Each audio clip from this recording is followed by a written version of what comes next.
어느 여름밤 나는 친구들과 함께 시골에 있는 작은 오두막으로 여행을 갔다. 그 오두막은 우리 중한 명의 할아버지가 소유하고 있는 곳으로 주변에는 논과 숲이 끝없이 펼쳐져 있었으며 그곳으로 가는 길은 날이 어둑어둑해지기 시작하면 더욱 으스스해 보였다. 우리가 그곳에 도착했을 때는 이미 해가 저물고 있었다. 짙은 푸른 하늘 아래 귀뚜라미 소리만이 우리를 맞이했다.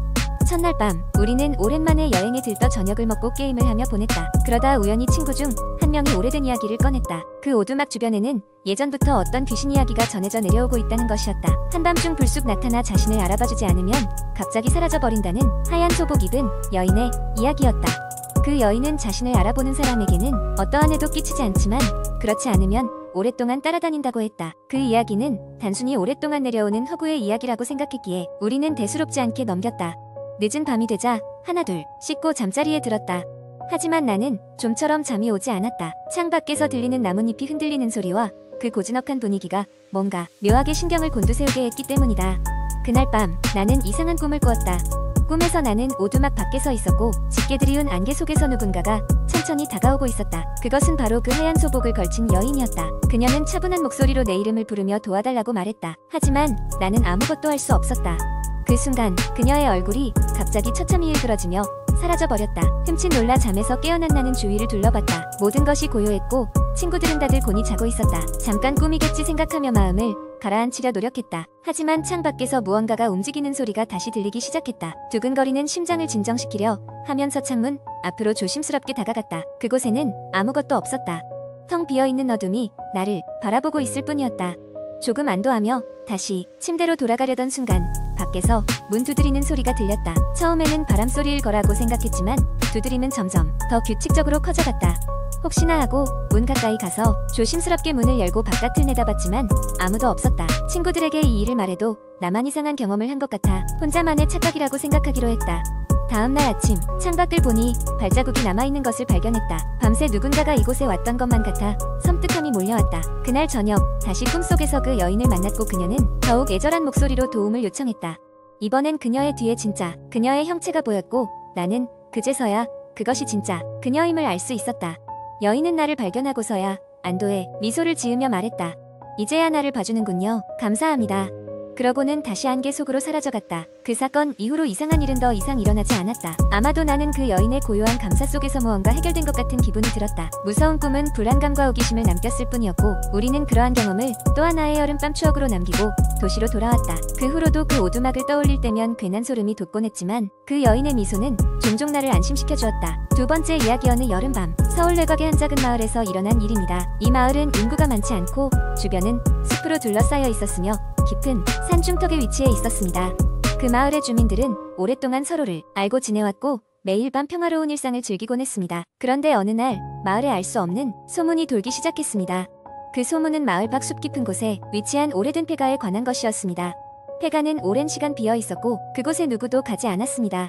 몇몇 마을 어른들은 그 곳에 귀신이 산다고 했고 아이들은 그 이야기를 듣고 무서워서 접근조차 하지 않았습니다. 하지만 어른들이나 자식 모두 그 이야기가 단지 전설에 불과하다고 생각했습니다. 그런 전설이 있곤 하지만 전혀 실체가 없으며 단지 마을의 오랜 전통적인 이야기로만 여기던 것이었습니다. 그런데 어느 날 마을의 젊은 청년들 몇 명이 호기심을 참지 못하고 그 폐가가 정말 어떤지 확인해보기로 했습니다. 그들은 저녁 늦게 장비를 챙기고 플래시를 들고 숲속으로 들어갔습니다. 마을의 중심에서 시작된 그들의 여정은 깊은 어둠 속에서 몇 시간이 흐른 뒤 겨우 폐가에 도착할 수 있었습니다. 폐가는 예상했던 것보다 훨씬 더 음산하고 오래된 나무와 넝쿨이 집을 감싸고 있어 더욱 스산한 느낌이 들었습니다. 그들은 약간 긴장한 채로 집 안으로 들어갔습니다. 집 안의 공기는 차가웠고 먼지와 거미줄이 가득했으며 오래된 나무 판자들이 삐걱거리는 소리가 그들의 발소리에 겹쳐 울렸습니다.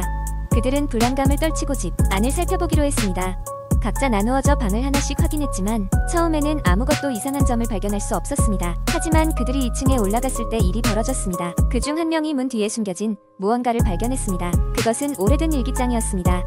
그 일기장은 이 집의 마지막으로 살았다고 생각되는 사람의 것이었습니다. 그들은 그 자리에서 일기장을 펼쳐 읽기 시작했습니다.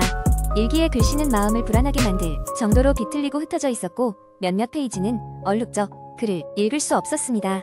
하지만 그중 읽을 수 있는 부분에서 그들은 끔찍한 이야기를 발견할 수 있었습니다. 일기장에는 한 가족이 이 집에 살았고 어느 날 밤 그 가족에게 무언가 끔찍한 일이 일어났다는 내용이 담겨 있었습니다. 처음에는 집안에서 이상한 소리가 들리기 시작했고 점점 그 소리는 커져갔으며 마침내는 그들 모두가 그 소리에 휩쓸려 비극적인 결말을 맞이했다는 기록이 있었습니다. 마지막 페이지에는 우리는 여기에 있다, 나갈 수 없다 는 문장이 반복적으로 쓰여 있었습니다.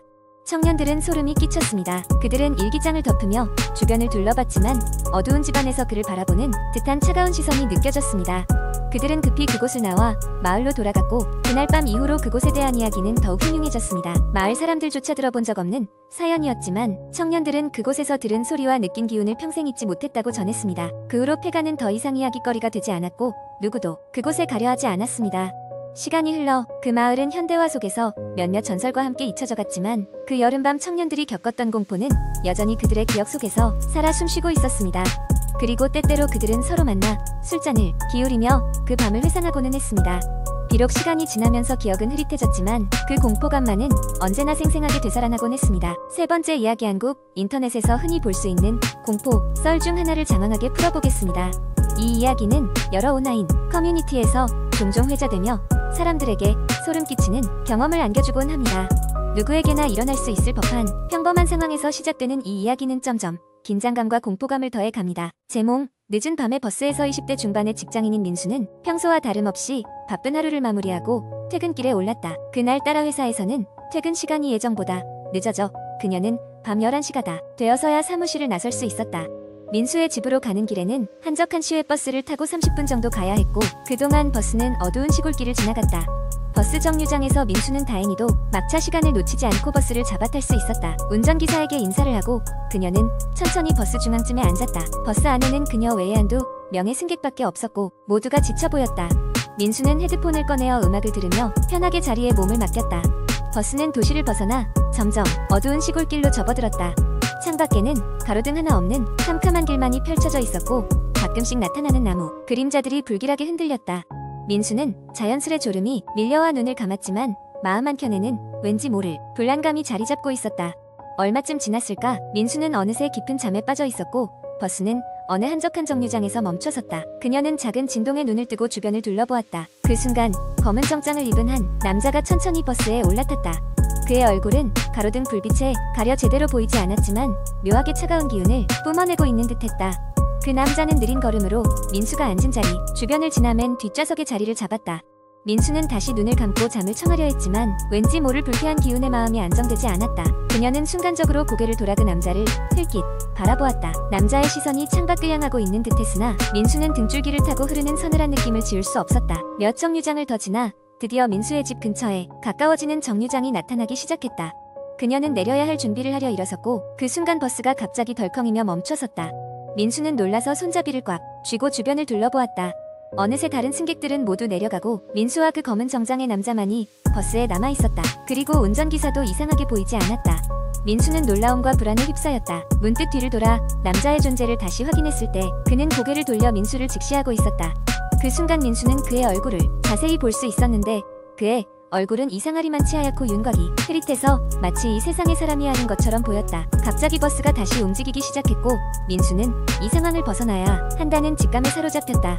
그녀는 승객 호출 버튼을 눌렀지만 아무런 반응이 없었다.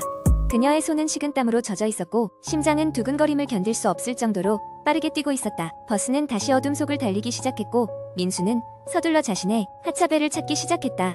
그리고 가까스로 하차벨을 눌렀다. 버스는 그녀가 내려야 할 정류장을 몇 군데 지나쳐 멈췄고 민수는 놀란 마음을 진정시키며 황급히 버스에서 내렸다. 버스가 떠날 때까지 그녀는 그 자리에 서서 한참 동안 움직일 수가 없었다. 그 후 민수는 서둘러 집으로 향했지만 그날 이후로 매일 밤마다 버스를 탈 때면 창밖의 어둠 속에서 누군가 그녀를 지켜보고 있는 것 같은 기분이 들어 버스를 타지 않고 최대한 이른 시간에 귀가하려고 노력했다.